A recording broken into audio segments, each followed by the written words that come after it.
نام سے کون ہے جو واقف نہیں ہوگا؟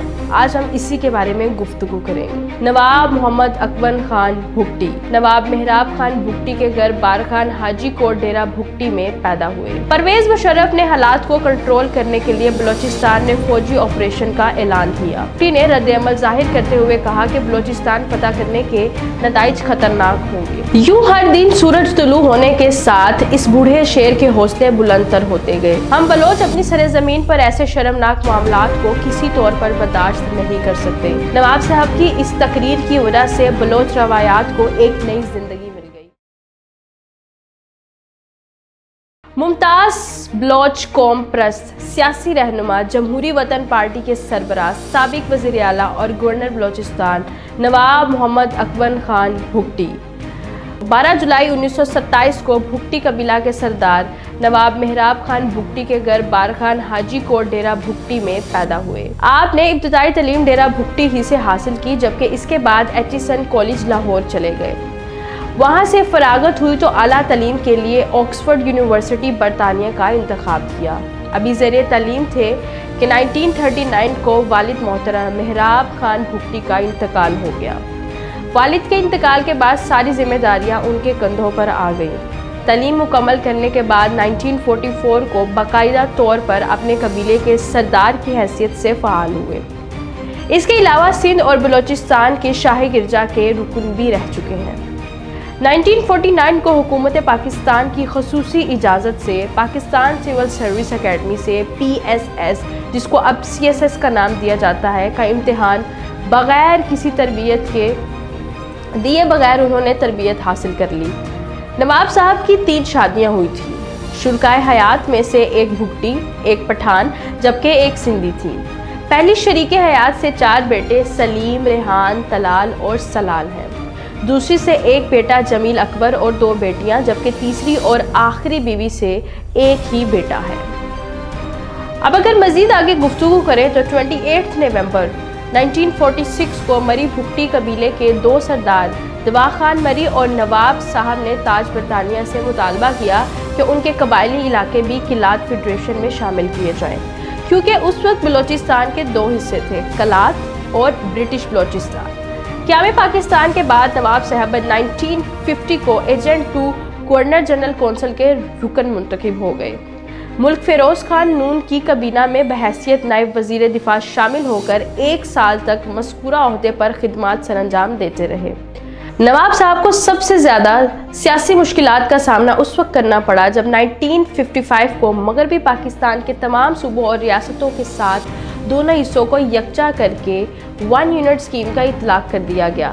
1956 کو قائم ہونے والی چھوٹی قومیتوں کے حقوق کے علمبردار جماعت نیشنل عوامی پارٹی، جس کو شارٹ فارم میں نیپ کہا جاتا ہے، بلوچستان میں اس وقت پذیرائی ملی جب ایوبی دور کے آخر میں حکومتی جبر و تشدد کے باعث 3 سردار نواب خیر بخش مری، نواب اکبر خان بھگٹی اور سردار عطا اللہ خان مینگل نیپ کے ساتھ قدم ملا گئے تھے۔ اس وقت یہ نعرہ زبان زد عام ہوا، اتحاد کا ایک نشان عطا اللہ، خیر بخش اور اکبر خان۔ ایوبی حکومت کے خاتمہ کے بعد نواب خیر بخش مری اور سردار عطا اللہ مینگل نے باقاعدہ نیب میں شمولیت اختیار کی، جبکہ نواب اکبر خان بھگٹی EBDO ایوب خان کی طرف سے سیاستدانوں کے لیے جاری کردہ الیکٹڈ بورڈرز ڈسکوالیفیکیشن آرڈر کی وجہ سے پارٹی میں شامل نہ ہو سکے، لیکن نیب کی مکمل حمایت کرتے رہے۔ اگست 1962 کو جب ایوب خان ملک میں خان کے ساتھ کوئٹہ آئے اور مسلح افواج کی حفاظت میں نہایت اشتعال انگیز تقریر کی تو اگلے ہی روز بلوچوں نے جوابی جلسہ کیا، جن میں سندھ کے سیاسی رہنما میر رسول بخش تالپور بھی شامل تھے۔ جلسہ میں ایوب خان کی آمریت کو للکارا گیا تو بلوچستان کے کونے کونے سے گرفتاریوں کا سلسلہ شروع ہو گیا۔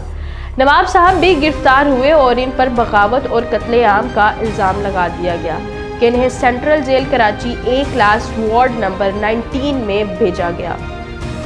مارشل لاء کے بعد ایک اور قتل کے الزام میں گرفتار ہوئے اور 14 سال قید کی سزا کاٹی، لیکن کچھ عرصہ بعد پھر انہیں رہا کر دیا گیا۔